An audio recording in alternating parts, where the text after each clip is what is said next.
Jamás llames, escribas o hables con alguien motivado por la culpa. No es el motor que te tiene que llevar a ser alguien. Si no es por amor y es por culpa, no sirve. Te drena, ni le sirve a la otra persona, ni te sirve a vos. Y quedar en bancarrota emocional por hacer que alguien se sienta bien, a veces puede sonar noble, pero no lo es. Entonces nuestra agenda de compromisos comienza a llenarse de cosas que hacemos por culpa, por lástima, o en el peor de los casos, por el qué dirán. Entonces tenemos que aprender a quitarnos ese sentimiento de endeudamiento eterno con los demás.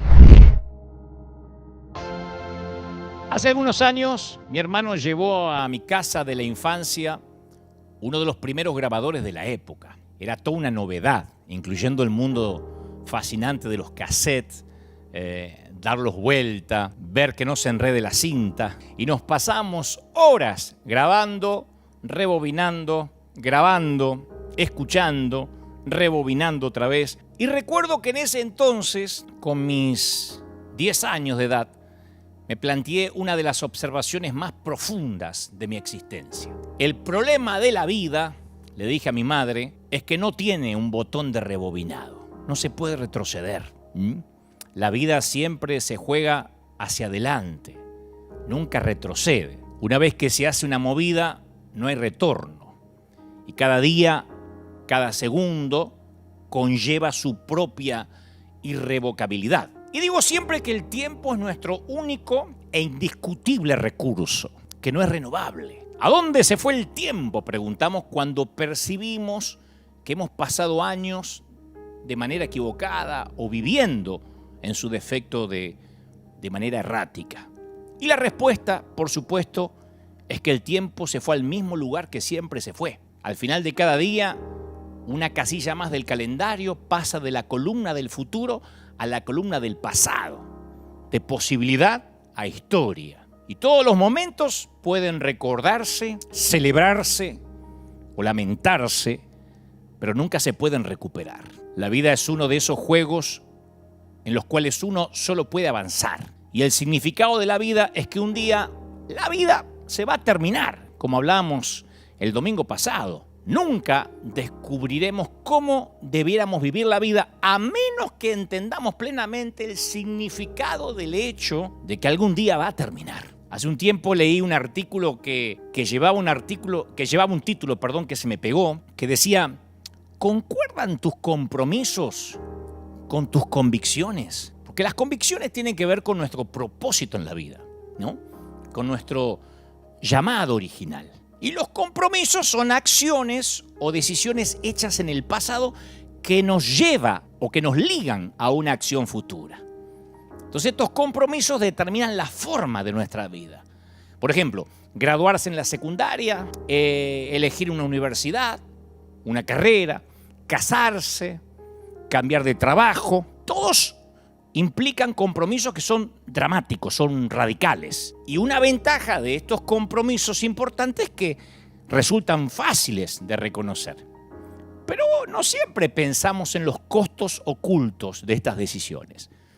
A veces la gente compra una casa enorme que le exigirá trabajar toda la vida para poder terminar de pagarla. Capaz que ven los pies cuadrados de la compra, pero no pueden ver el costo de perder tiempo de calidad con su familia.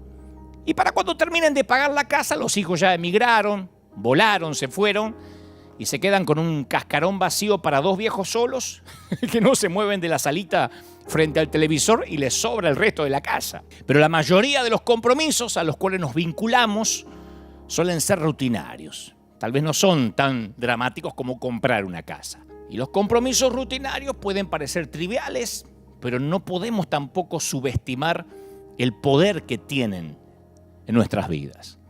Y no nos damos cuenta y dejamos que nos incluyan, por ejemplo, en una docena de grupos de WhatsApp y perdemos horas contestando mensajes a gente que no nos importa para que no piensen que somos maleducados, o nos llenamos de cosas que tenemos que hacer porque los demás nos dicen que tenemos que hacerlas.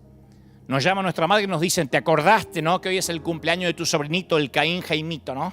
No te olvides de hacer un llamadito o un FaceTime cuando puedas. Existen sectas peligrosas que exigen menos tiempo de una persona que algunas madres. Pero bueno, uno se va llenando de esos compromisos, ¿no? Por eso cuando hacemos un balance de nuestras acciones cotidianas suele haber como una brecha entre lo que valoramos y el uso que le damos a nuestro tiempo. El apóstol Pablo le advierte a Timoteo justamente de esta tendencia. Le dice: ningún soldado que quiera agradar a su superior se enreda en cuestiones civiles. Pero uno se va enredando sin darse cuenta. Las adicciones, por ejemplo, también son un tipo de compromiso tácito, de compromiso implícito. Porque uno de los descubrimientos que más sorprenden a los adictos en recuperación es darse cuenta de la cantidad de tiempo que consumía su adicción, ya sea el sexo, las compras, el alcohol, las drogas, lo que sea. Estos hábitos nos van robando la vida, nos van drenando la vida.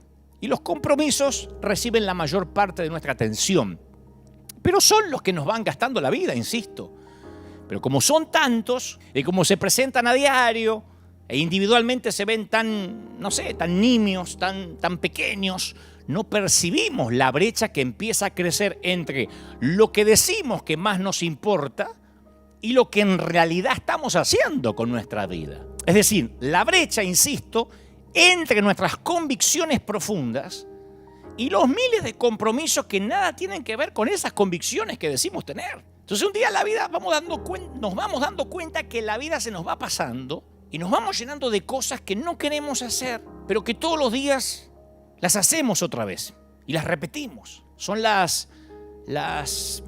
una suerte de malezas en el césped de la vida. Se multiplican sin nuestro permiso y sin que nos demos cuenta van trepando, lo envuelven todo, nos asfixian. Y esos compromisos que nos roban la vida no son biodegradables. Se quedan ahí dando vueltas, al igual que los envoltorios plásticos y los envases de poliestireno, quedan dando vueltas y vueltas, y no importa cuán importante, rico o poderoso o atractivo o atractiva que seas, el tiempo no espera a nadie. Ahora, sabiendo esto, que el tiempo no espera a nadie, ¿por qué pasamos nuestros días sumergidos en una red de compromisos que no queremos, que no coinciden con nuestras convicciones, enredados en asuntos insignificantes? Hebreos 12.1, el escritor de los Hebreos 12.1 dice: por tanto, despojémonos de todo peso y del pecado que nos asedia y corramos con paciencia la carrera que tenemos por delante. Entonces, generalmente nos enfocamos en la palabra pecado, pero también tenemos que quitarnos el peso, esos asuntos grasos de la vida, esa basura que nos inflama, ni siquiera nos nutre, nos inflama. Tenemos que esforzarnos por eliminar aquellas cosas que llenan nuestra vida, pero que no nos ofrecen, insisto, nada que nos nutra. Es el gluten de la vida que inflama, que pesa, que hincha, pero no alimenta. Y que además, por cierto, nos agota, nos drena, nos vampiriza, nos carga. Y esto a su vez crea una condición que se llama inercia activa. O sea que la gente tiende a adherirse a compromisos a veces antiguos, aun cuando sabemos que esos compromisos ya no tienen sentido, aun cuando se vuelven perjudiciales para el bienestar de nuestro alma, para nuestra salud física. Pero no sé cómo va pasando.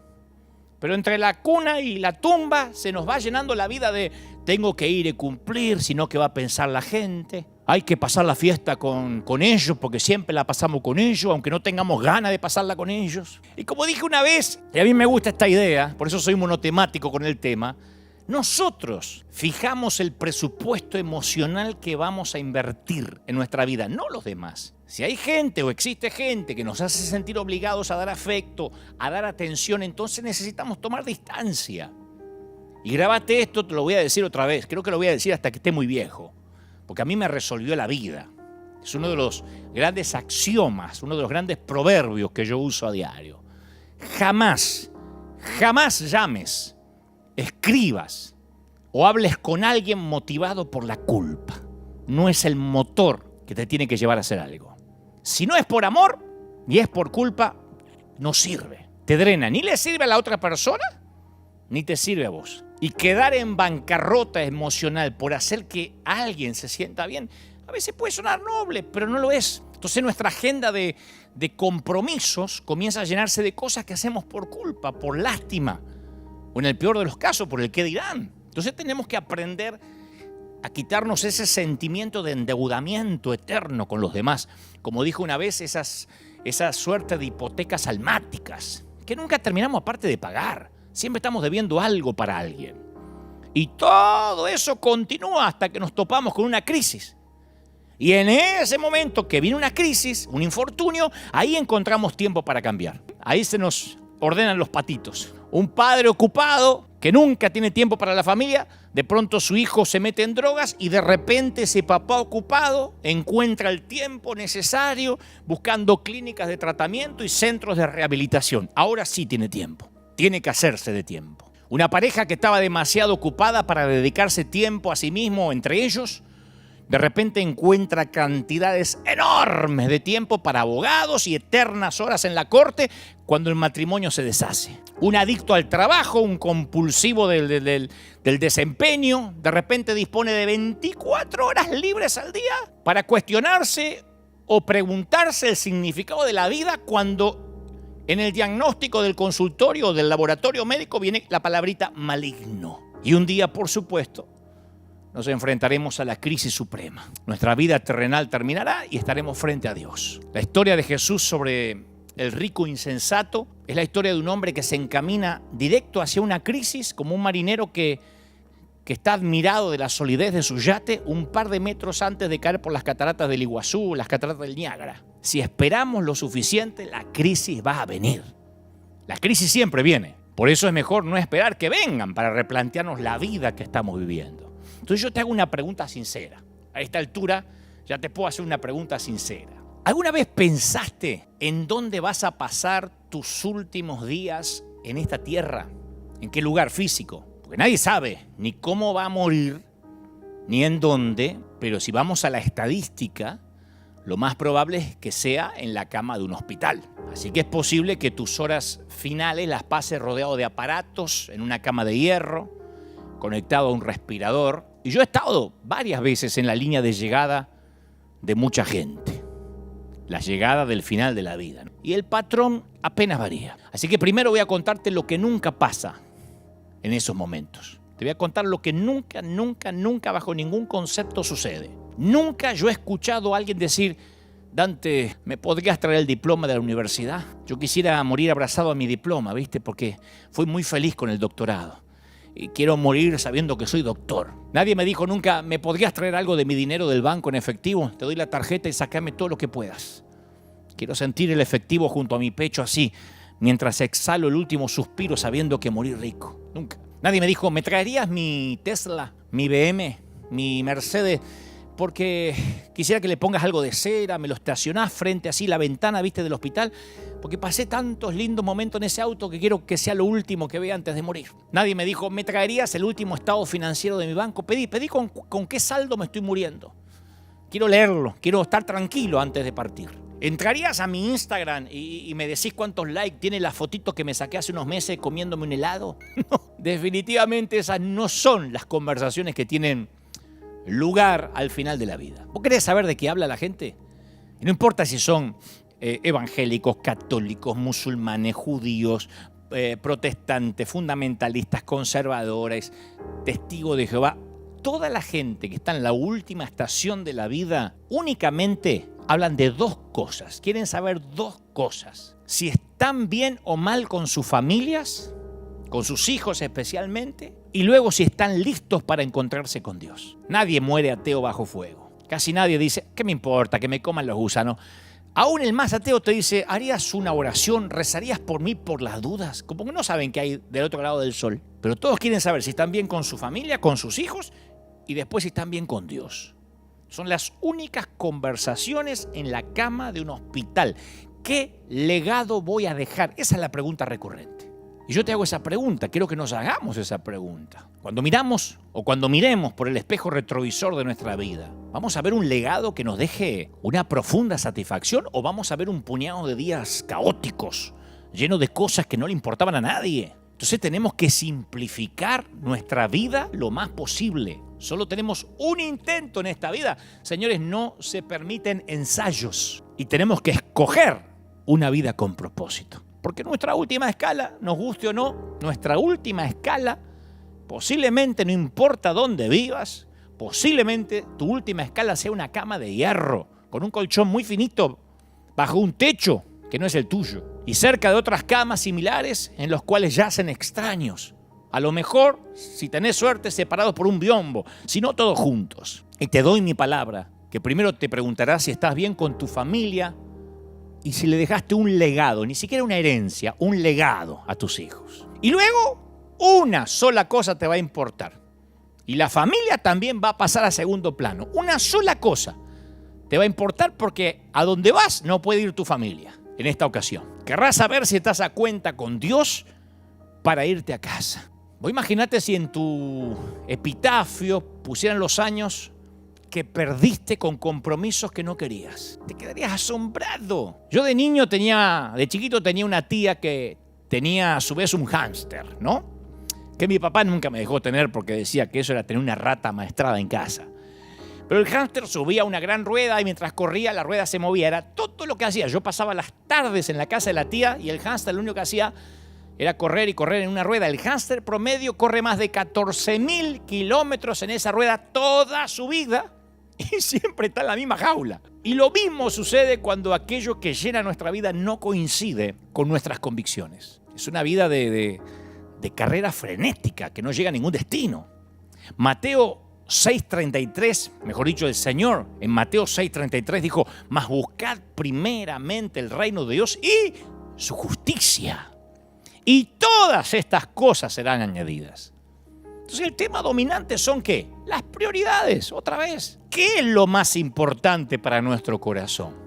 Bueno, Jesús tiene una receta simple: poner las prioridades en orden y después dejar que las fichas caigan en su lugar. Y al hacer esto, todo lo demás llega de manera orgánica. Todas las demás cosas os serán añadidas. Pues si puede ser tan simple, ¿podría una fórmula tan simple dar tanto resultado? Bueno, si no es así, tendríamos que dejar de leer la Biblia. ¿Nunca te preguntaste si todo el mundo vive las mismas horas al día? ¿Por qué hay gente que parece que hace más cosas que los demás? Viste que hay gente que a lo mejor me está mirando y dice: a mí no me alcanza la vida, y veo que otros hacen más cosas, consiguen más, tienen más. Si el tiempo, te lo voy a poner así, si el tiempo es la unidad monetaria de los logros, ¿por qué algunos parece que tienen más monedas que otros? Y yo tengo la respuesta y te la voy a regalar. Simplifican, reordenan las prioridades y simplifican. ¿Sabe lo que es simplificar? Es ignorar todo aquello que podrías hacer y dedicarte a aquello que debes hacer. Dejar de lado todo lo que podrías, que estoy convencido que es mucho, y enfocarte en lo que debes hacer. Esa es la manera de vincular lo que uno hace con su llamado. Entonces los que se abocan a una vida pequeña es porque hacen un poquito de todo, picotean por todos lados. Son aprendices de todo, como dijo alguien, y maestros de nada. Yo estaba leyendo, siempre me fascina la vida de Steve Jobs, por todo lo que nos dejó como inventos, como tecnología, y nadie logró simplificar más que Steve Jobs. La historia cuenta que después de su regreso a Apple en 1997, él hizo que la empresa pasara de tener 350 productos a solo 4. ¿Sabe lo que es eso? 350 productos. Estar fabricando 350, es decir, solo vamos a fabricar 4. Esos son 346. No vamos a hacer más de eso. 346, no. Se enfocaron en 4 productos. Las Mac, los iPod, los iTunes y los iPhone. Y siempre tienen un solo producto hasta la fecha como novedad en toda la línea que mueve el resto. Viste que la novedad siempre genera un efecto de halo místico sobre el resto. Es como la nave insignia que facilita que el usuario prefiera los productos de Apple. Si tu empresa no sabe lo que es más importante, vas a diversificarte en cientos de cosas, pero nunca vas a ser bueno en ninguna. Es como aquellos restaurantes que quieren cocinar de todo un poco para atraer más clientela y hacen pupusa para los colombianos, los venezolanos, hacen unos choripanes para los argentinos y también hagamos unos taquitos para los mexicanos. Bueno, van a traer un poquito de todos y al final no son los mejores en ningún plato y no termina yendo nadie. Pero el restaurante gourmet, que es especialista en la pasta italiana, se especializa en la pasta italiana, en la carne, si es argentina mejor, o en los productos de mar, atraen a los paladares exquisitos. Y en la vida es exactamente lo mismo. En River, te voy a contar una No es una infidencia, pero quizás sea la primera vez que lo diga en público fuera de nuestro liderazgo. En River, y en la pandemia, hemos aprendido a simplificar. Hemos entendido que la iglesia no puede regresar, por lo menos nosotros. No estoy haciendo un juicio de valores de los demás ministerios o el resto de las congregaciones. Pero hemos llegado a la conclusión de que no podemos volver a lo que era antes, porque el mundo ya nunca volverá a ser lo que era antes. Es como pretender, después del 11 de septiembre, el fatídico 9/11, pretender viajar como viajábamos antes del atentado. Y pensar que va a llegar un momento que no nos vamos a tener que sacar más los zapatos para subir un avión, para pasar la seguridad, o que vamos a poder abordar un avión sin pasar por el detector de metales. Es imposible, el mundo cambió a partir de aquel día. Y el mundo cambió a partir de la pandemia, la gente cambió. Entonces nosotros hemos decidido, o hemos llegado a la conclusión, de dividir nuestra pizarra en 3. En River, le dije a todo el liderazgo, nos vamos a enfocar en 3 cosas. 3 cosas. Dividimos la pizarra en 3. Poquito menos que Apple. Las almas, o sea, la gente rota, la palabra, la predicación y bautizar gente. Las almas, la palabra y bautizar gente. 3 cosas. Es todo lo que vamos a hacer, a menos que Dios nos cambie la orden, por supuesto, hasta que Cristo venga o hasta que nos toque partir. Habrá otras iglesias que se enfoquen en grupos pequeños, lo celebramos. En la consolidación, lo celebramos porque eso tiene que existir, porque todos formamos un cuerpo en la multiforme gracia de Dios. Otros tendrán células, otros congresos proféticos de empoderamiento, conciertos. Pero nosotros nos vamos a enfocar en 3 cosas: las almas, la palabra y bautizar gente. Y no viven preguntando qué otras actividades van a tener y van a hacer reuniones de esto y van a hacer reuniones del otro. Y hemos decidido que nosotros, en nuestro caso, no seremos un club de actividades para gente aburrida. Vamos a ser un escuadrón de búsqueda especialista en rescatar almas rotas, gente. No porque seamos los mejores, porque esa es nuestra asignación. Nosotros vamos a especializarnos en lo que creemos que podemos ser buenos o medianamente buenos y efectivos, mínimamente. Y en lo personal me sucede lo mismo. Me invitan a hacer Zoom. Todas las semanas tengo invitaciones a grabar mensajes para congresos. Me dicen, grábate una horita y me la mandás por YouTube. A mandar saluditos. Y yo respondo que no voy a hacer nada más que aquello a lo que Dios me llamó y comisionó. Y esto no es porque me puse pedante y orgulloso, sino porque hice las cuentas. Agarré una calculadora, hice las cuentas y ya no me alcanza el promedio que me resta de vida para estar haciendo un poquito de todo y dejar felices a todo el mundo. Y en esto implica que no me importa quedar bien con alguien que no conozco, que tampoco me conoce, para que no diga, uy, Dante perdió la humildad porque no aceptó nuestra invitación. Y antes que lo piense, porque hay gente que por ahí dice, claro, a vos te es fácil simplificar porque sos Dante Gebel. La pregunta que deberías hacerte es, ¿lo haces porque sos Dante Gebel o sos Dante Gebel porque lo haces? Porque todos podemos simplificar la vida. Es algo que todos podemos hacer. La actividad no siempre está relacionada con la productividad. Y estar atareado no siempre o rara vez tiene que ver con una vida eficaz. Entonces, yo sé que las personas somos capaces de hacer 2 cosas a la vez. Pero al igual que las computadoras, no podemos concentrarnos en las 2 al mismo tiempo. Porque nuestra atención oscila de una cosa a la otra. No podemos conducir el automóvil y enviar mensaje de texto, o no deberíamos. O controlar al niño que está en la bañera, al bebé, y mientras hablar por celular, hacer un Zoom. Porque nuestro cerebro tiene varios canales, está bien, que no se interfieren. Pero no estamos realmente centrados en ambas actividades. Siempre que hacemos 2 cosas, una está ocurriendo en primer plano y otra está en el fondo. Si ahora vos estás escuchando este mensaje y mientras estás haciendo la comida, no estás centrado en el mensaje, centrada en el mensaje o centrado en el mensaje.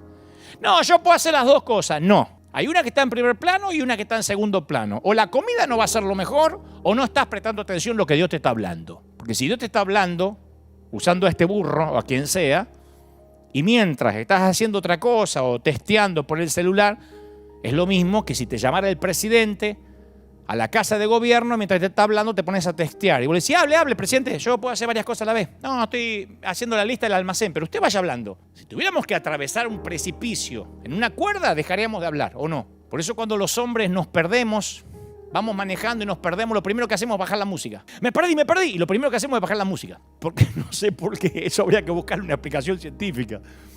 Pero yo creo que si tuviéramos que explicar cómo aterrizar un avión, dejaríamos de caminar. podemos hacer dos cosas a la vez, pero no somos eficaces en ambas. Todos queremos que el cirujano no se distraiga si nos opera. No nos gusta pensar que el cirujano, mientras nos está operando, está haciendo una ensalada de rúcula. O que el piloto de avión esté mandando textito a la novia despegando de la nave. No, queremos que los castiguen severamente si hacen algo así. Entonces, ¿acaso no valoramos nuestra vida de la misma manera? ¿No es importante tu asignación en la vida para que requiera concentración? Esto te lo voy a decir una sola vez. El que tiene oídos que oiga, como dijo el Señor. Si tenés concentración, porque hay gente que dice, yo soy de concentrarme. Sí, pero no tenés prioridades. Tenés concentración, pero no tenés prioridades. Vas a tener mucha excelencia, pero nunca vas a avanzar. En cambio, si tenés prioridades, pero no lográs concentrarte, sabés lo que tenés que hacer, pero nunca vas a terminar. Entonces, ¿qué es lo que más importa en la vida? Bueno, si alguien puede darnos cátedra de qué es lo que importa en la vida, es el hijo de David, Salomón. Cuando uno se pregunta las cuestiones profundas de la vida, tiene que buscar, luego de leer todo lo que dijo Jesús, el segundo recurso es buscar lo que dijo Salomón. Salomón buscó ese algo con desenfreno y después registró sus hallazgos intelectuales o arqueológicos del alma en el libro de Eclesiastés. Eclesiastés, él escribe 12 capítulos de una lucha libre e intelectual acerca de lo que importa y lo que no importa en este mundo. Como que él te hace la tarea práctica, te escribe la tesis para que no tengas que andar sufriendo. Para de sufrir, la Salomón. Y las reflexiones de Salomón a veces parece que ofenden, pero son descarnadamente sinceras. Y si vos querés escuchar a alguien que ya está de vuelta de todo, es Salomón. Así que te invito a que te sientes a los pies del hombre más sabio del mundo y escuches conmigo. Primero, en Eclesiastés, y como debe ser, Salomón menciona la salud física. Una buena salud te ofrece una mejor calidad de vida, sin duda. Si siempre tuviste buena salud, seguramente ya la estás dando por sentado. Pero habla con quienes atravesaron el COVID durante esta temporada y te dirán lo que significa la salud. El aire, el respirar libremente, sin asistencia, sin estar entubado. En Eclesiastés 1, Salomón va al grano y dice, generación va, generación viene, pero la tierra siempre es la misma. Nadie se acuerda de los hombres primeros, como nadie se acordará de los últimos. No habrá memoria de ellos entre los que habrán de sucedernos. Entonces Salomón arriba a la siguiente conclusión. Dice, ya sea que disfrutes de una salud fantástica o tengas una salud frágil, el fin es el mismo para todos. Moriremos y el mundo va a seguir. Como mencionábamos hace 2 domingos en el mensaje El último tren a casa. Luego Salomón menciona la educación. Bueno, el tipo era reconocido por su sabiduría, por su dialéctica, por su intelecto. Nadie sabía más que él en el mundo del siglo X antes de Cristo. Entonces Salomón dice, me dediqué de lleno a explorar e investigar con sabiduría todo cuanto hace bajo el cielo. Me puse a reflexionar y aquí me tienen, engrandecido, dice Salomón, con más sabiduría que todos mis antecesores de Jerusalén. Habiendo experimentado sabiduría y conocimiento, me he dedicado a la comprensión de la sabiduría, pero aún esto es querer atrapar el viento. Usa la metáfora de la ridiculez de querer atrapar el viento y meterlo dentro de algo. Estudiar es querer atrapar el viento. Yo quise mostrarle esto a mi madre cuando iba al colegio para no estudiar más. Le dije, mira mamá, el tipo más sabio del mundo dice que estudiar es como querer atrapar el viento. Y la vieja me corrió con la escoba y me dijo, vas a estudiar, qué bueno sos Salomón. Pero él no dijo que no eran malos, que era malo estudiar. Él dijo que no te va a traer satisfacción ni felicidad. O sea que el conocimiento como objetivo final tampoco vale la pena. La educación es un medio para un fin, no un fin en sí mismo, ¿no? Un título no te define en la vida. Así que él lo dice claramente, el título no sirve de nada. El doctorado no sirve de nada como fin. No te hace más feliz. Luego, el sabio también menciona el placer. Dice, y en cuanto a los placeres, ¿para qué sirven? Quise luego hacer la prueba de entregarme al vino. O sea que probó. Es un turismo por la borrachera. Y me traté de aferrar a la necedad. La pregunta es, ¿cuánto Malbec mendocino hace falta para llenar el vacío del alma? ¿Cuántos bebedores sociales de verdad están vacíos? Luego Salomón, enumerando esta suerte de vanidades, dice, empieza a hablar de los logros o el trabajo. Entonces dice los adictos al trabajo. Él menciona a los adictos al trabajo ya en ese tiempo, que tienen la misma enfermedad que los alcohólicos, solo que la droga es legal. Él dice, realicé grandes obras. Me construí casas. Salomón dice, me planté viñedos, cultivé mis propios huertos y jardines y en ellos planté toda clase de árboles frutales. El tipo no construyó una casa, sino varias mansiones y suntuosas. Cada vez que me toca estar al lado de la cama de alguien que está por tomar su último tren, si es que tiene la providencia de estar consciente, yo suelo preguntarle cuáles son sus remordimientos. Pero no lo hago para mortificarlo, sino para aprender. Y la mayoría coincide y dicen algo como estuve tan ocupado intentando mejorar el estándar de vida de mi familia que antes que me diera cuenta, mis hijos crecieron, se fueron, se emanciparon y nunca llegué a conocerlos. Y ahora están demasiado ocupados para mí. Y pasa que algunos acontecimientos se presentan a veces acompañados con una alarma, con un sentido de urgencia, un mensaje de texto que hay que responderlo ahora. Un nivel de colesterol que está muy alto y hay que bajarlo ya. Pero el llamado a amar casi nunca viene acompañado de urgencia. Siempre decimos que podemos procrastinar, dejarlo para después. Y a lo mejor te perdiste la oportunidad de sentarte en el piso con tu hijo para jugar a la lucha, mirar una película infantil o escuchar cómo le fue hoy en la escuela. Y vos decís, bueno, pero ya habrá tiempo para eso cuando todo se calme, ahora estoy tapado de deudas. Y a lo mejor ya pasó mucho tiempo desde que tuviste una conversación profunda con un muy buen amigo, de esos que podés ser vos sin fingir, esos que podés abrirle el corazón. Y vos decís, sí, ahora que lo mencionás lo tengo que hacer un día de esto. En un día de esto nos tenemos que juntar a comer. Lo que pasa es que ahora estoy muy ocupado. ¿Le alimentaría el corazón a tus viejos padres o a uno de los dos si está vivo? ¿Tomaras el tiempo de expresarle el amor que le tenés? Sí, lo tengo que hacer. Tengo un día de esto, tengo que ver a la vieja o ver al viejo, pero lo que pasa es que mi vida está muy llena ahora. Y así la vida se va pasando, los hijos se van, los buenos amigos se cansan y desaparecen y los viejos se nos mueren. ¿Vos creés que se recuperan cosas? ¿Vos creés que se recuperan momentos, que se pueden rebobinar los momentos como contarle un cuento a tu nene de 5 años antes de acostarlo? ¿Vos creés que es igual una fiesta de cumpleaños de 6 años cuando tiene amigos imaginarios que el cumpleaños de tu hijo a los 17, que es igual? ¿De verdad pensás que es lo mismo ir a ver jugar a tu hijo chiquito que irlo a verlo jugar de adulto? ¿Vos creés que podés pactar con Dios para que el tiempo se detenga para vos y para que todo lo importante se quede congelado hasta que estés listo para jugar con tus hijos? No va a pasar. No se puede pausar el tiempo, no se puede congelar. Necesitas tener una frecuencia de vuelo. Necesitas estar enfocado. De otro modo vas a comprar la casa y vas a perder el hogar en el proceso. Vas a tener ahorros,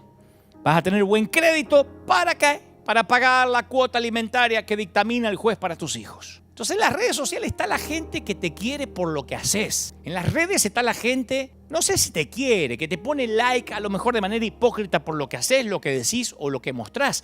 Tus hijos te quieren por lo que sos. Porque si fuiste un mal padre, yo te aseguro que no lo podés arreglar siendo un buen abuelo. Por más buen abuelo que intentes ser, perdiste tu única oportunidad de ser padre. No se puede rebobinar. Y tus hijos, que van a ver tus vanos intentos de arreglar lo que hiciste como padre, intentar arreglar lo que hiciste como padre ahora como abuelo, van a saber que sos un fraude, intentando torpemente remediar de viejo lo que no pudiste hacer cuando eras más joven. Entonces cuando jugás con el tiempo, la mayoría de las veces es una apuesta que no vas a poder pagar. Y aún si crees que te la podés jugar y podés ganar, primero asegúrate, cuando entres al casino de la vida, que podés vivir sin eso, sin aquello que podrías llegar a perder. Hay una gran escritora llamada Mary Jane, creo que se llama Irion, si lo pronuncio bien, Mary Jane Irion, que escribió un fabuloso ensayo que se llama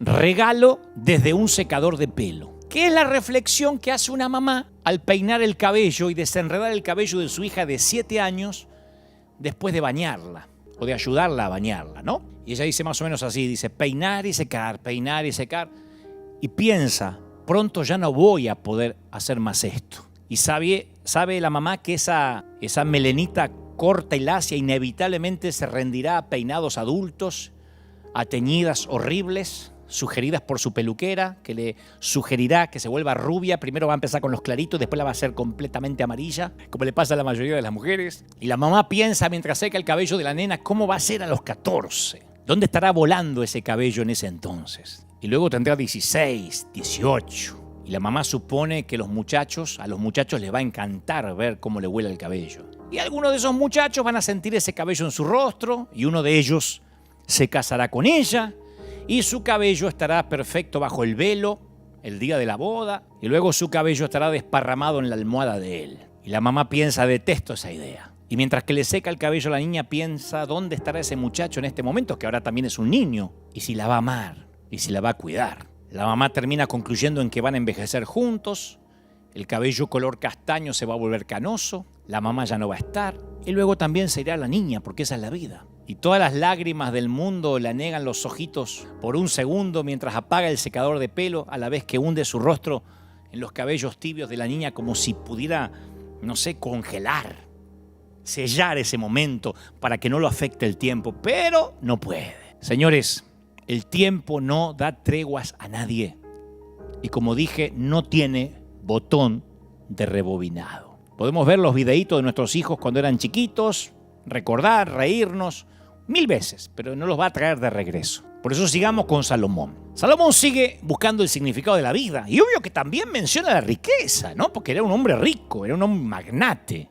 Y dice Salomón, me hice de esclavos y de esclavas y tuve criados y mucho ganado vacuno y lanar, mejor o mayor que todos los que me precedieron en Jerusalén. Amontoné oro, amontoné plata, tesoros que fueron de reyes y provincia. Me hice de cantores y cantoras. A mí me gusta esa parte porque la pasamos por alto, pero dice Salomón, me hice de cantantes. Viste que muchos de nosotros puede ahorrar a veces mucho tiempo para poder ir a un concierto. Salomón fue y se compró la banda. El tipo se llevó a los mejores músicos para que le hicieran conciertos mañana, tarde y noche. Se llevó de empleado a Luis Miguel. Se lo contrató. Le dijo, Luismi, vení, Miki, cántame. ¿Ah? Y luego Salomón también mencionó el sexo. Dice, disfruté de los deleites de los hombres.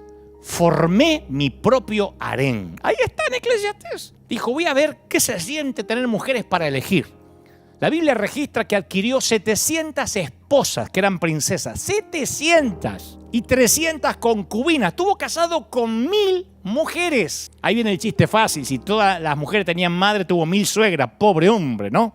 ¿Cómo no va a reflexionar así? Si hacer feliz a una a vos se te hace difícil, imaginá hacer feliz a 1000.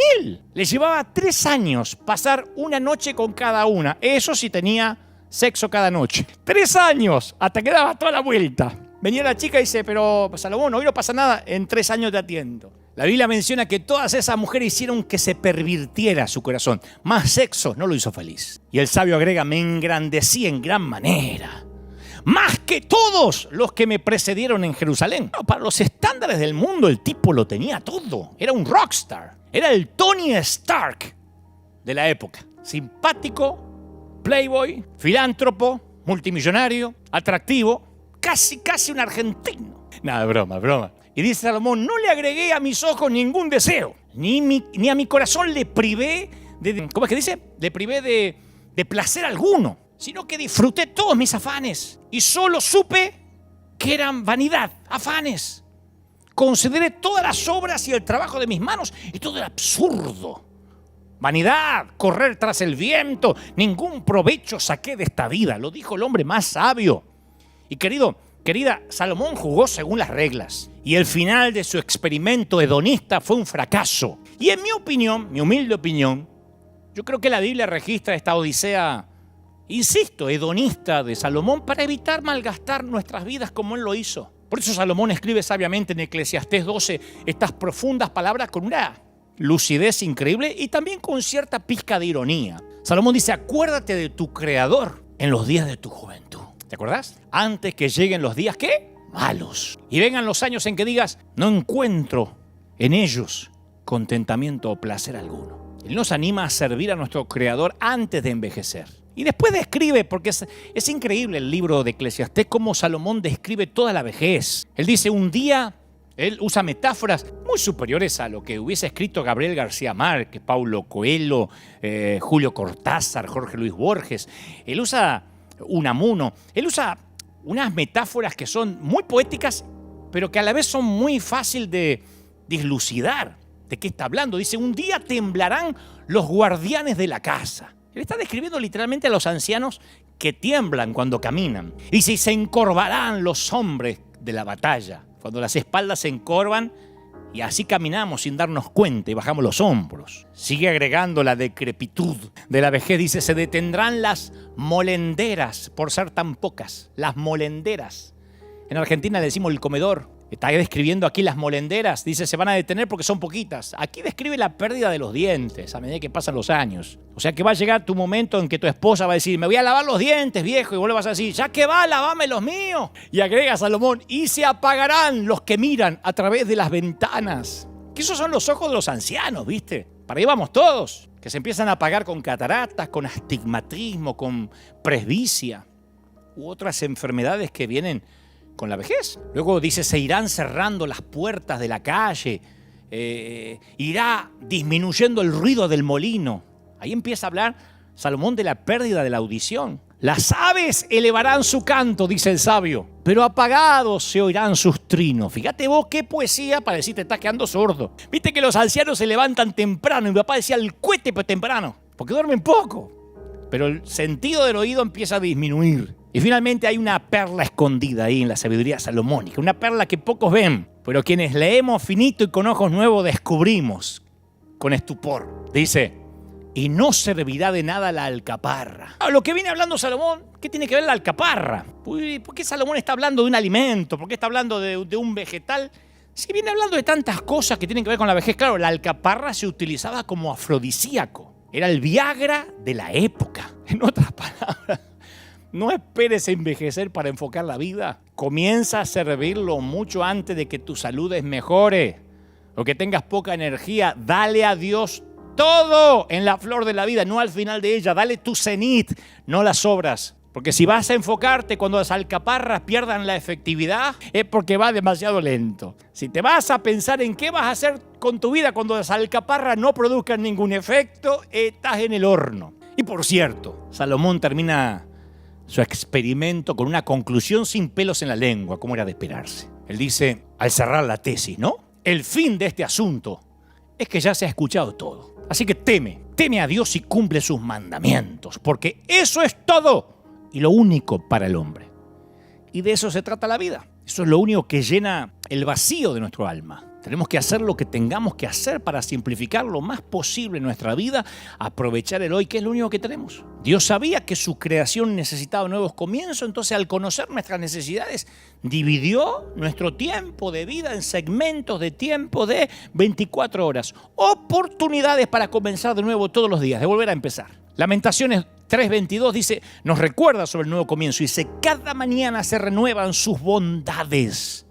Grande su fidelidad. Su fidelidad es grande. Cada mañana. Entonces, si pudiéramos vivir toda nuestra vida de nuevo, ¿qué haríamos diferente? Yo lo pienso periódicamente. Bueno, a lo mejor podríamos evitar los errores que nos costaron años de sufrimiento. Elegiríamos bien nuestras amistades. Podríamos esquivar los baches que nos encontraron desprevenidos. ¿Cuántos de nosotros diríamos, realmente me vendría bien una nueva oportunidad en la vida? Bueno, cada nuevo día Dios te da una nueva oportunidad. El Señor te dice, te doy gracia. Todos los días, comencemos de nuevo. Esa es la razón por la que Dios nos da vida en incrementos de 24 horas. Como dijo David en el Salmo 30, si por la noche hay llanto, por la mañana habrá gritos de alegría. Entonces acaba el día y dalo por terminado. Hoy mismo andate, hoy domingo a la cama diciendo, ya está, hice todo lo que pude. Y sin duda habrá, habido errores absurdos. Olvídalo lo antes posible. Mañana es un nuevo día, empezalo bien, con serenidad, con tanto ánimo que no lo empañen las nimiedades del ayer. Hay una historia que una vez le conté aquí a la congregación y que a mí me gusta recordar y contar varias veces. Y creo que es una de las que voy a contar hasta cuando sea viejo, cuando sea más viejo. Un hombre y su familia explotaban una pequeña granja, ¿no? Bueno, y viene alguien y compra un galón de leche, otros huevos, otros maíz, y así se van consumiendo los clientes lo que ese día había en la granja. Y al final, promediando la tarde, llega una señora y le dice al granjero, ¿me da huevos? Y el granjero dice, no tengo más. Vuelva mañana que tendré más. Porque así sucede en una granja. Las gallinas solo pueden poner cierta cantidad de huevos por día, no las trae un camión. Las vacas solo tienen cierta cantidad de leche por día. Mañana hay más. El granjero suele decir, no puedo poner más huevos hoy. Frase que deberíamos poner en un cuadrito. Ya di todos los huevos que puedo poner en un día. Ya está, no puedo poner más huevos de los que puse hoy. Eso diría la gallina. Tengo cierta cantidad de tiempo por día y quiero hacer lo que pueda enfocado en mi llamado. Entonces, cuando se acaba el día, tenemos que aprender a decir, vuelva mañana y tendré más. Mañana tendré nuevas energías. Y también puede decir, mañana tendré lo que tenga que tener. Así que no os afanéis por el día de mañana, porque el día de mañana traerá su afán. Ya mañana viene con sus problemas. Basta cada día con su propio mal. Y querido, esta es la munición más importante de todas. Porque yo te aseguro que no te hundirás nunca bajo las cargas de las crisis del hoy, porque Dios no permite más carga de la que puedas soportar. Pero si a las crisis de hoy le agregás las de mañana, va a vencer tu límite y te va a quebrar. ¿Alguna vez intentaste llevar muchas cantidades de bolsas de mercadería al mismo tiempo, viniendo del mercado, de donde sea? Después de tener que limpiar la leche de la vereda, habrás aprendido de hacer 2 viajes en vez de 1. Y Jesús nos dice que llevemos la bolsa de hoy y hagamos un nuevo viaje mañana. Pero vivir en el tiempo presente es un arte. No cualquiera vive en el presente, ¿eh? Yo estoy sacando las cuentas ahora, desde hace 4 o 5 años empecé a vivir el presente. ¿Vos conocés a alguna persona que nunca está ahí?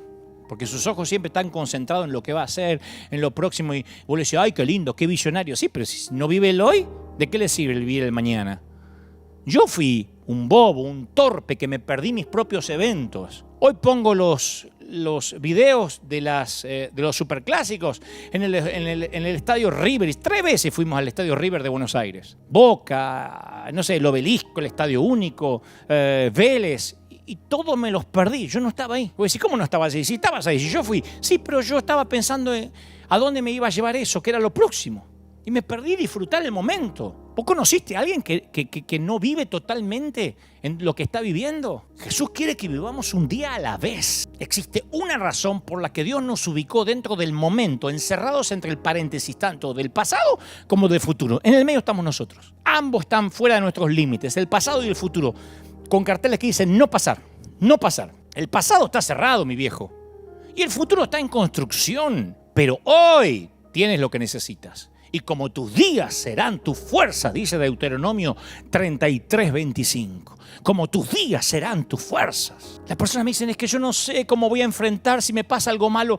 Mira, yo no estoy minimizando tus crisis. Pero si pasa algo, la pérdida de un ser querido, el peor infortunio de tus peores pesadillas, cuando ese día amanezca, Dios te va a dar la gracia y la fortaleza para ese día. Ahora ubicate en un cuadrado por vez. Yo me pasé años de mi niñez imaginando a mi mamá en un ataúd.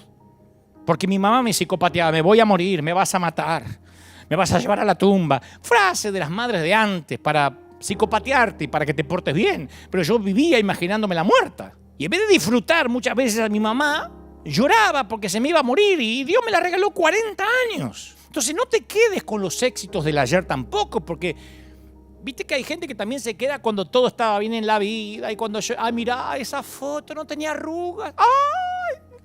No tenía panza, mirá, tenía trasero.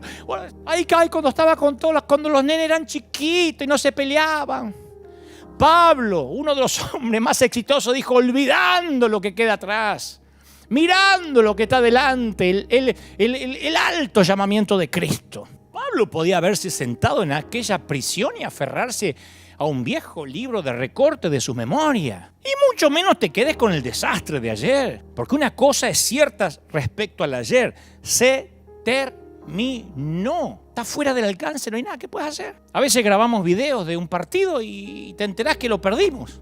Tu equipo lo perdió y ver ese video es una cosa cruel cuando el equipo no gana. No importa cuántas veces lo pases, perdemos. Y algo dentro de nosotros piensa que el juego va a ser diferente si lo volvemos a poner con fe. Pero una vez que sonó el silbato en la vida real, hay que dejarlo ir. Estamos fuera de la copa, dijeron los tanos cuando Maradona hizo el gol. Estamos fuera de la copa.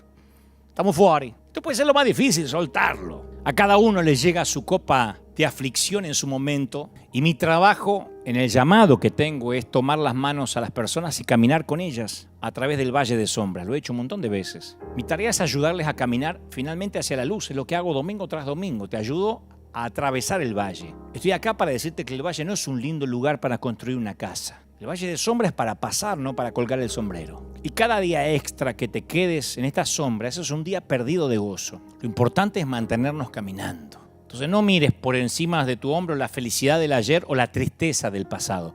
No estires tu cuello para ver lo que hay delante en la curva del camino porque te vas a perder esto. Yo recuerdo haber ido a parques temáticos, Disney, qué sé yo, Universal Studios y un montón de gente grabando. Y van así, grabándole a alguien más que no vino.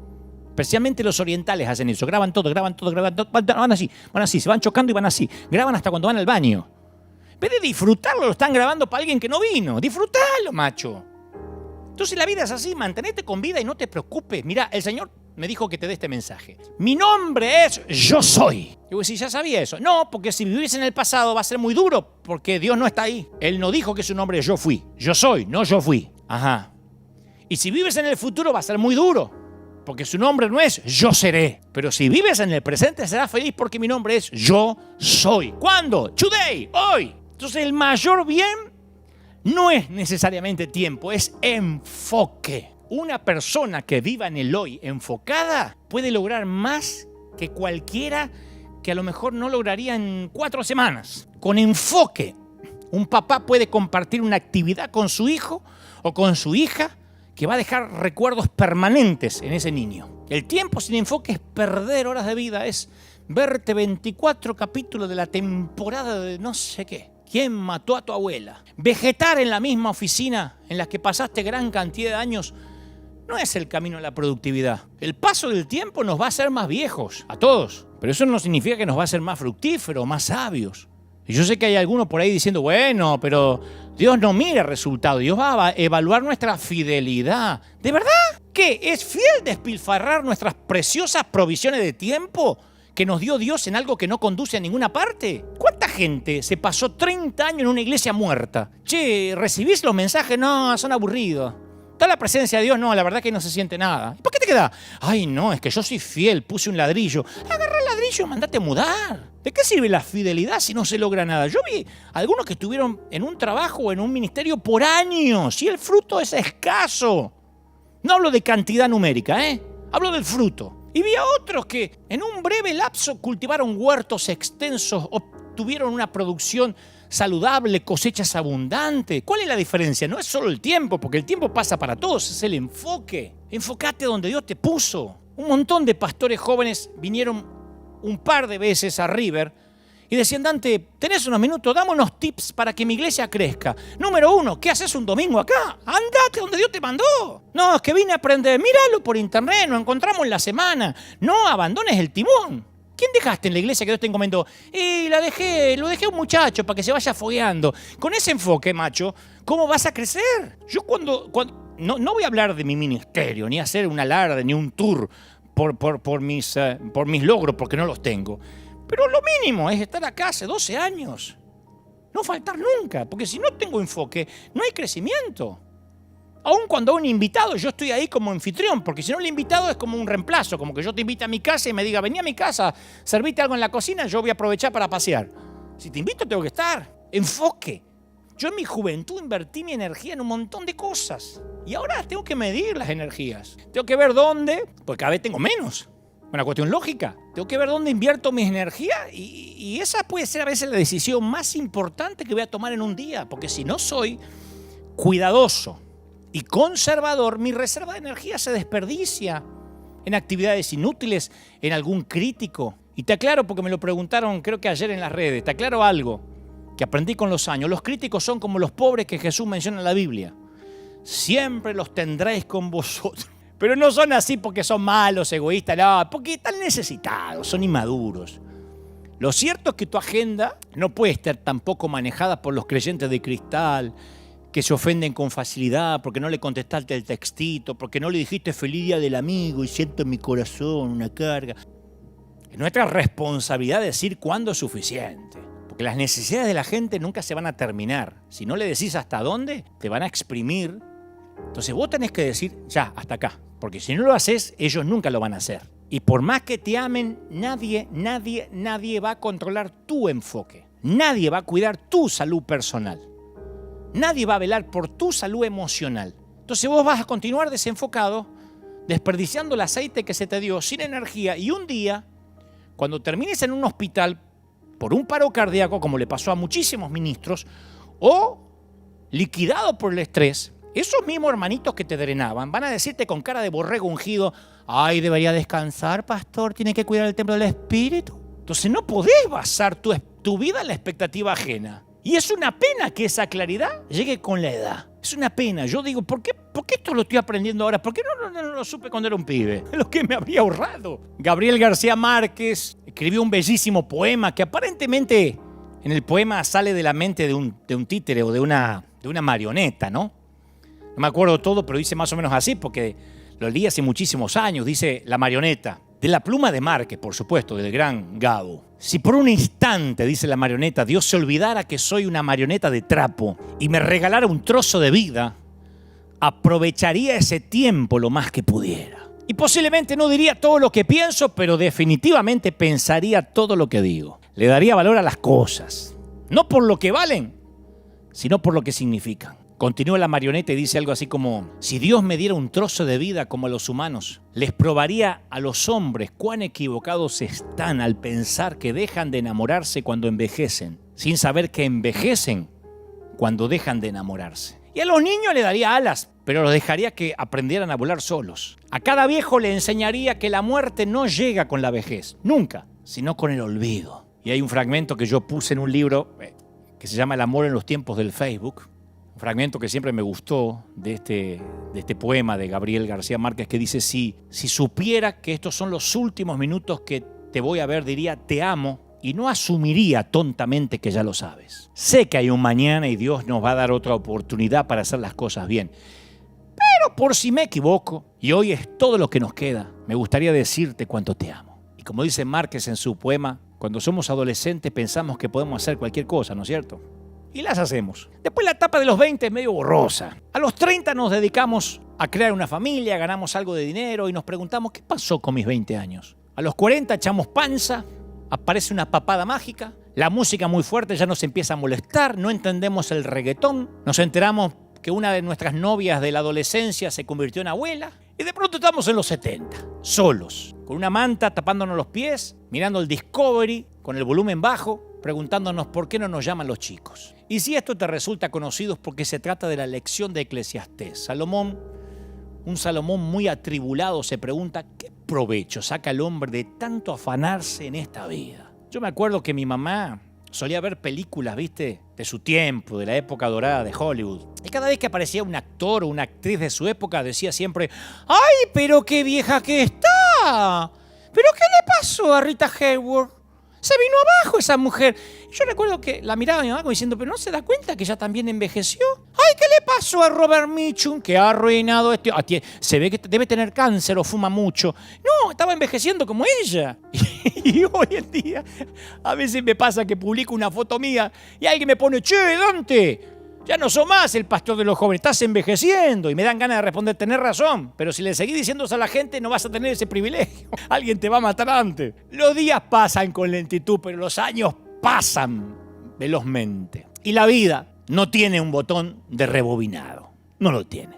No se puede volver atrás. Mirá, yo sé muy poco de estos ejemplos, pero los pocos que sé, digo, ejemplos de remordimiento, de vidas no aprovechadas, trato de grabármelas en la memoria porque no quisiera que me pase. Y de todas las historias hay una que es muy dramática, que es la vida del gran ensayista e historiador escocés Thomas Clarley, o Clarley, no sé cómo se dirá.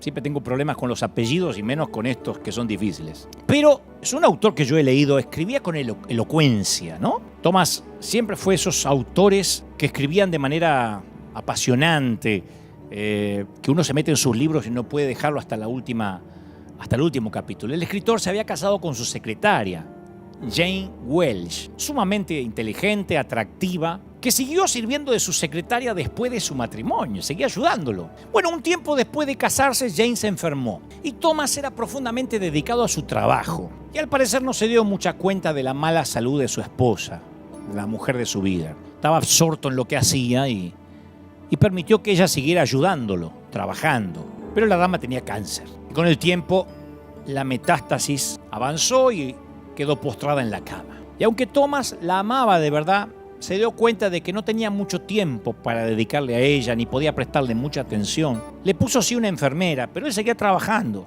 Y después de algunos años, Jane falleció. El día de su funeral fue lluvioso, cargaron su cuerpo en la lluvia y el barro hasta el cementerio de la iglesia, hasta el panteón a fin de enterrarla. Y Thomas volvió a una casa que de repente le resultaba terriblemente vacía. Subió las escaleras hasta el cuarto de Jane y se sentó en la silla junto a su cama, la silla para la cual había tenido muy poco tiempo. Y se dio cuenta que el diario de ella estaba apoyado en la mesita de luz junto a la cama. Lo levantó y comenzó a leer. Y en toda una página entera ella había escrito un solo renglón. Ayer Thomas pasó una hora conmigo y fue como tocar el cielo. Lo amo tanto.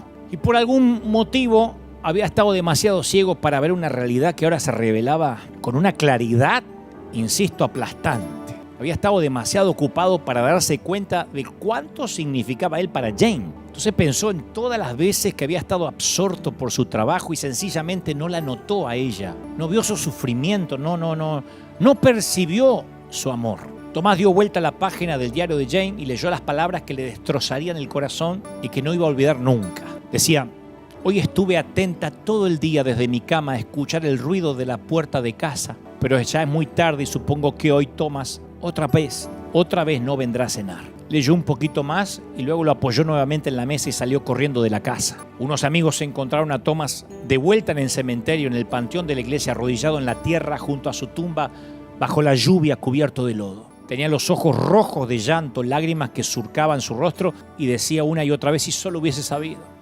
Si solo hubiese sabido, gemía. Después de la muerte de Jane, Thomas hizo poco esfuerzo por volver a escribir. El historiador vivió unos 15 años más, pero manifestó que vivió cansado, aburrido y parcialmente recluido. Terminó con una frase. No volvió a escribir ningún libro más, pero sobre un papel de notas que tenía en su escritorio puso una frase que luego hizo popular Julio Iglesias. Esta frase fue escrita mucho antes que el cantor español hiciera una canción respecto a ella. Me olvidé de vivir. Así que, mi querido, para no dar más vuelta al asunto, recuerda que no todos los que han muerto realmente han estado vivos. Así que, si yo fuera vos, si yo estuviera en tu lugar, me aseguraría que cuando me toque partir, la muerte me sorprenda vivo. Vamos a orar. Padre, he predicado y he transmitido a este ejército de campeones, a esta cuna de líderes, lo que creo me has dicho que les diga. Y he dicho cada palabra con precisión quirúrgica, sin tratar de agregar o quitar a lo que creo has puesto en mi corazón. Puedo sentir que el Espíritu Santo llega donde yo no puedo llegar, porque he hablado al intelecto de toda esta gente, pero tú has llegado a los tuétanos, a las entrañas. ¿Cuánto te ama el Señor, mi querido? ¿Cuánto te ama, princesa? No te imaginas cuánto. ¿Cómo no te va a amar si en sus manos te tiene esculpido? Y si no te amara, no te hablaría así como te está hablando cada domingo. Oro por todos aquellos que del otro lado van a redireccionar su vida, enfocarse, simplificar, hacer minimalista su vida. Van a hacer coincidir sus convicciones con sus compromisos. Oro para que Dios te dé esa sabiduría, que te la regale a la edad que tengas. Oro por los ancianos, por los viejitos que me están oyendo, por nuestros queridos viejos. Viejos son los trapos, decía mi abuela. Pero Dios sabe con qué corazón lo digo. Nuestros queridos abuelos, a quienes honramos una y otra vez desde aquí. Oro por los que todavía no han llegado a su cenit, a comenzar, a terminar. No importa en qué momento de la vida estés. El Señor me dice que te diga que esta palabra es para que a partir de hoy cambies las prioridades, cambie el organigrama de tu vida. Oro para que el Señor traiga paz y tranquilidad a todos los continentes, a toda la gente que está mirándome desde cualquier parte del mundo. Oro por los que otra vez están en reclusión, en cuarentena, por aquellos que se están preguntando una y otra vez cuándo se termina la la pandemia, independientemente de cuándo se termina, yo oro para que la gloria del Espíritu traiga paz y tranquilidad a tu ser. Y los que ahora dicen, Señor, me encantaría conocerte. Quiero hacerte una invitación para que aceptes a Cristo en tu corazón. No importa, insisto, si eres ateo, judío, católico, musulmán, testigo de Jehová. No importa si eres adventista por heredad o incluso si tus padres son cristianos. El Señor me dice que te diga que hoy puedes tomar una decisión personal de decir, Cristo, entra en mi corazón. Sálvame a mí y a mi familia. ¿De verdad quieres ser salvo? ¿De verdad quieres tener una vida que deje un legado? ¿De verdad quieres dejar una huella de modo que los que te sobrevivimos sepamos que has estado aquí? Entonces necesitas recibir a Cristo en tu corazón. Di conmigo, Señor, entra en mi vida. Vamos, di conmigo, perdona mis pecados y anota mi nombre en el libro de la vida. Amén. Y ya está, no hay nada más que eso. Si estuvieras aquí, quisieras ser bautizado, te bautizamos. Punto. Como te ama el Señor, ¿cómo no te va a amar? Percibo y presiento que hay mucha gente del otro lado con lágrimas y eso es maravilloso porque las lágrimas drenan el dolor del corazón y hay que dejar que salgan. Llores como macho, vamos hombre. Llora como una mujer hecha y derecha. Porque al cabo las lágrimas no son patrimonio de ningún género, sino que son un regalo de Dios. Y los lacrimales están en los ojos justamente para que la gente nos vea llorar y sepa que nos estamos limpiando, que nos estamos sanando, que nos estamos drenando. Te ama el Señor. Oro por todos aquellos que a partir de hoy van a entender y comprender que la vida no tiene botón de rebobinado. Amén y amén. Mi querido, mi querida, gracias por estar ahí. Gracias por ser fiel.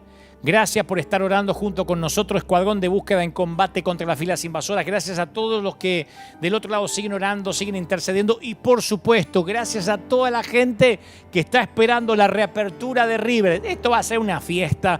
La palabra de Dios va a continuar como cada domingo y además todo lo que se viene. Porque, señores, es todos o nadie. ¿Acaso existe otra manera? Te veo el próximo domingo, Dios mediante, ya en la recta final. Firme como talón de oso, que el Señor haga resplandecer su rostro sobre ti. Y nosotros nos encontramos, Dios mediante, dentro de 7 días, aquí, otra vez, en esta transmisión de River Arena para el resto del mundo. Chau, que Dios te bendiga.